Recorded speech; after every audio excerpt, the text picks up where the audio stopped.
deseo al Dios supremo yo le pido un imposible, pero sé que es tan profundo, que se transforme en un árbol mi alma entera, para que el día caluroso verano bajo mi sombra descansa algún paisano sobre una posta que me ocupe quien lo quiera, que lo oscurice con sus sombras me cercarán. Los que claman cumpliendo una promesa, desde su nombre que recuerdo en mi corteza, aunque me duela con cuchillo me tallarán, y cuando corte mi madera un carpintero, que en vez de muebles serviría de guitarra, para estar junto a mis amigos en la barra, una acordeón hace un rapear San Marcelo.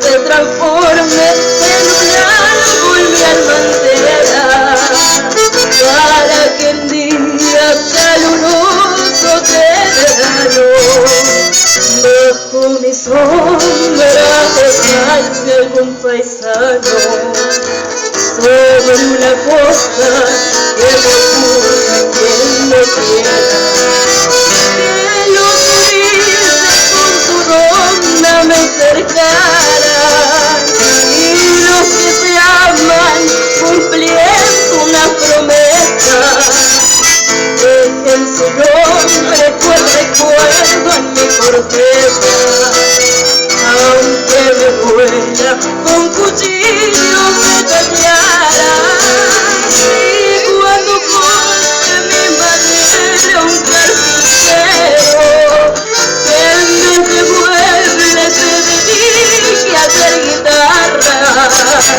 para estar junto a mis amigos en la barra, con acordeones y un rapear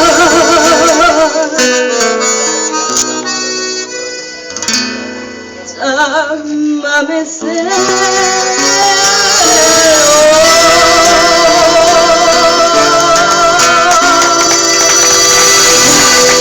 Muchas gracias, Cristian, gracias a ti una vez más, gracias a todos los de la embajada, gracias señora Nélida, un placer. Un gusto tener a esta jovencita, recuerden, se llama Valeria Cáceres. Para los que son de acá, de esta zona, ¿qué días están en la radio, Valeria? ¿Qué días estás en la radio? De lunes a viernes de 9 a 10 de la mañana junto a mi padre. Vamos a cumplir 15 años con el programa, lo realizamos en familia, si Dios quiere, el 1 de octubre con acento guaraní a través de FM Cardinal Cristi, la 96.9 de aquí de Corrientes, saliendo por internet a través de la www.cardinalcristi.com y en duplex junto a la folclórica del Paraná de Entre Ríos y FM Litoral de Concordia. También Entre Ríos, la gente de Entre Ríos nos acompaña, así que muy contentos, muy felices y gracias por esta hermosa oportunidad. Hace mucho que no cantaba junto a ustedes, así que me siento muy feliz, muy contenta. Gracias de corazón. Bueno, le invitamos para mañana, así que seguro que se va a dar una vueltita de nuevo mañana. Yo voy a partir